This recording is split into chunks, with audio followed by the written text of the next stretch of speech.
What's up, guys, and welcome back for another Star Trek Fleet Command video. In this one, I'm going to be covering the Relativity, also Krenim formation armadas, and kind of what goes into doing those, and kind of what to expect, and what you really should be doing as far as crewing, and to be successful in just completing those, because it's a pretty good source of resources when you are using the DTI store and everything. Now, I will not be covering invading entity stuff. That's all these systems over here. Once you have the Relativity, I wouldn't really recommend you doing the evading entities anymore, because really the main goal of like converting wreckage into credits, that's kind of the goal of doing the regular entities. You get a daily claim for DTI credits, so you can pretty much skip that if you wanted to, unless you were doing events. You can just save your regular invading entity directives for when you're doing events and stuff. And over here, this is the new area where all the formation armadas are. The main focus of this video is going to be talking about these formation armadas. These require coordination. They require everything to kind of be in place, especially at the higher levels and everything. The 43s and stuff like that, they don't drop a whole lot. You can do a lot better if you're coordinated at 50s or above in terms of loop. But each one of these legs, it operates just like a normal formation armada. The difference between the invading entity Krenim stuff and these actually are armadas. So one of the best crews that we've found to use is going to be the DS9 crew. So this could be your Cisco as captain, and then Miles as synergy for him. And then if you have full synergy, you can get Changeling Kira for full synergy. But if you have Gwen DeMarco, I would actually swap out Changeling Kira for Gwen on that, and that's going to be like your best crew. In terms of your lower deck, you get anything that you need, like weapons or isolated damage or whatever you kind of have available to you. But this is, Armada crews are absolutely required for this. Now, I'm going to not try to overcomplicate the explanation of these, so I'm going to give you the rundown. Each one of these legs will hold 4 people. And these legs are all different. There's a neutral one, there's a charged leg, and there's a static leg. Now, you need a relativity in the charged leg and in the static leg. Each one of those relativities needs to have the appropriate buff on it for the leg it's on. So, for instance, if my relativity is going to go over here and get on the charged temporal dreadnought leg, I need to be anti-charged. So what I need to do is I need to go in here and select the squiggly lines, and right here it'll say anti-charged shift. Anti-charged, right? Don't get that confused. So anti-charged on the charged leg cancels out that leg's ability. It's like particles, right? You have a positive and a negative particle, and when they meet, they annihilate. You're annihilating that ability. Now, if this relativity has actually been told to go onto the static leg, then obviously we need to go over to the anti-static shift or state, which is the little lightning bolt icon right there. Now, for the neutral leg down here, you do not need a relativity down here, but you do need more damage. In terms of how much damage you need to match to be successful here, it's about 10%. You need the relativity plus about 10% of the leg in power on there. Now down here we found that it's like anywhere from like 25 to 35 depending. I think you can get away with like 25% power of the leg if you have proper crews, and then you're pretty much good to go. These relativities will turn off these abilities, so like this static ability here, if you don't turn it off, then it's going to cumulatively get more isolated damage as the rounds keep going on. And the charged ability is basically going to replenish their shields instantly and restore health each round if you don't turn it off. So it's imperative, especially, you can overpower these at like the 43s, but on these higher ones, you have to have those relativities in the proper state on these legs to get that stuff done. And then it's all about just hanging out. You can't speed these up, so you're going to be just like, I think it's like 10 minutes to do them. But what we've done is we've managed to get a lot of our members in really quickly by just having damage anchors and just cycling people in that have either directives or need them for events. If you're a lower player and you're not like a damage anchor, it's better if you have a relativity and you can be the Relativity on this leg, because then that means that you can have 3 other people on there that are essentially power or strength with you, as opposed to like having a low Relativity, then a low player, and then having only 2 slots for anchors. So it's once you understand like the mechanics and once you understand what you need, is very, very simple and all that stuff. But and these things will drop. The loot here is going to be your encrypted intelligence, which you'll use to turn in for reputation, and then these Krenim temporal wreckage will go into your weekly pools for your static, charged, and victory chest, which you definitely want to be pulling those every week if possible, because those things are really great.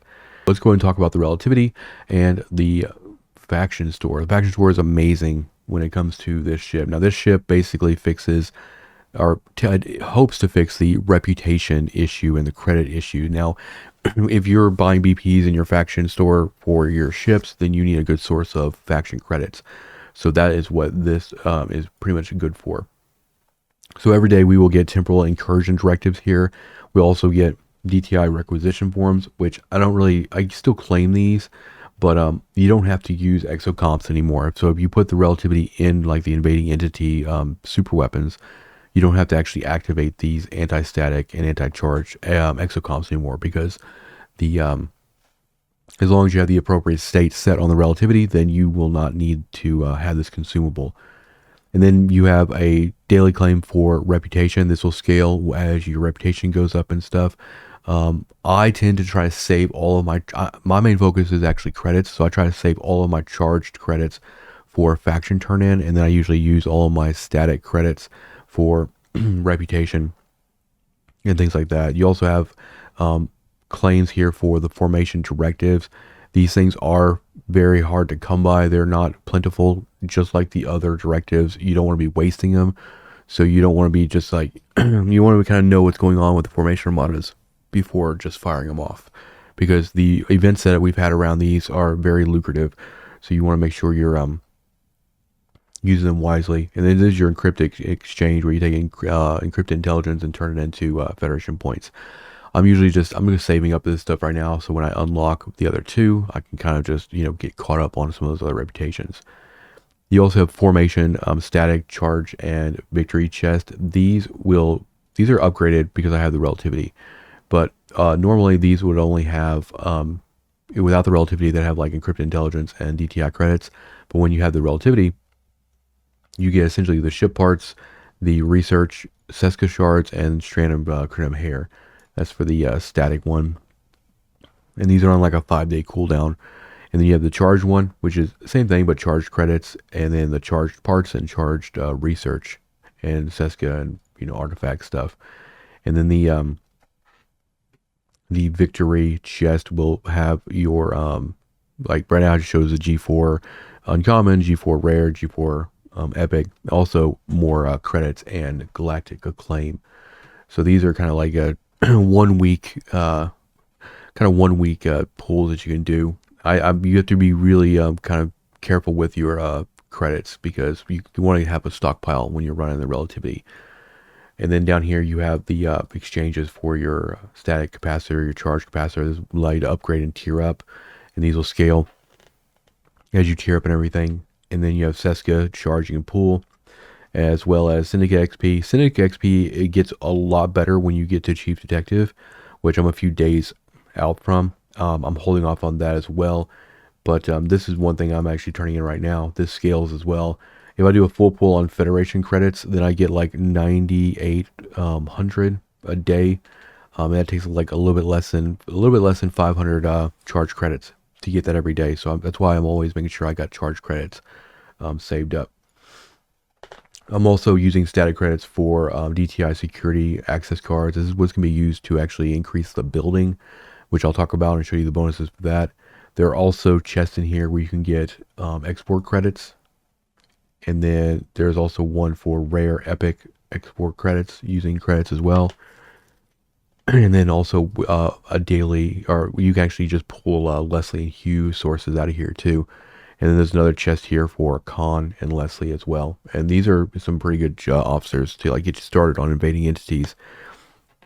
Now, further down, when you get more research, you have like all of those invading entity officer sourcings down here that you can get and unlock chaos tech and some artifacts, and then also favors. Some of the favors that I have right now are going to be like increased static and charge temporal wreckage, or the charge or static damage favors. There's also ones in here for FKR reputation. There's also one in here that increases the credits you get from the exchange message pools in your FKR faction store, which is great. So my biggest piece of advice is when you get the relativity and you kind of get a good stockpile of static and charged credits, save them. Make, if you're trying to tier up the relativity, then use your credits for that. If you're trying to do your research, do that. Pick one thing and kind of focus on it, because you don't have enough credits to kind of do everything. But to finish this video off, since we've kind of covered the formation armadas, that's the main focus of this video, we're going to go and talk about the research for the relativity. Now, there's not a whole lot here. There's not a whole lot of research that goes into the relativity, but what it is pretty good. So we'll kind of just start over here at the left. We have obviously our warp range, which you want to like prioritize so you can get out to places. And then you have the Krenim loot, the invading entity loot. This will actually be those other invading entity encounters. This will increase the wreckage off of those. And then you have invading entity damage, which will increase the damage for those. And then you have cargo capacity. And then also you have the formation stuff here. So same thing, but less different over here. So you have, invading entity damage, formation damage, invading loot, formation loot. And then also you have invading entity apex barrier, which is nice over here. And then these last two over here are really great. These are going to be increased shield health for all your ships. Mine is rank 2 and I've got 200%. Basically adds 100% every time you get up a level. And then there's the same thing for hull health for all ships. Mine's at tier 4 and I got 400%. And then I'll go up again and it'll be like, I'll get 150% on the next level, which I'll have to opt up for. And then these 4 researches here came after the fact, after the release of the relativity. These came out. These are cheap and they're very fast. They're pretty much instant researches, but this kind of fixes some issues they had when the ship first came out. So increases shield mitigation on this one, ship HP over here, and then some isolate damage and the ship repair and stuff. These were just kind of afterthought, balance fixes that you want to grab when you get it kind of situated and all that stuff. But hope you guys enjoyed this video. Hope this answers some questions in terms of the formation armadas. Just remember, have the right charge, have the relativities in those legs, in both the charge and static legs. You need one of each. Make sure you have, if you're on charge, go anti-charged on your relativity. If you're on static, go anti-static, and then stack a bunch of power in neutral and you're good to go. Now this ship, the relativity, I got it because faction credits are most needed for progressing and getting BPs, and also reputation just unlocks a lot of the game for you as well. And that's what this ship is.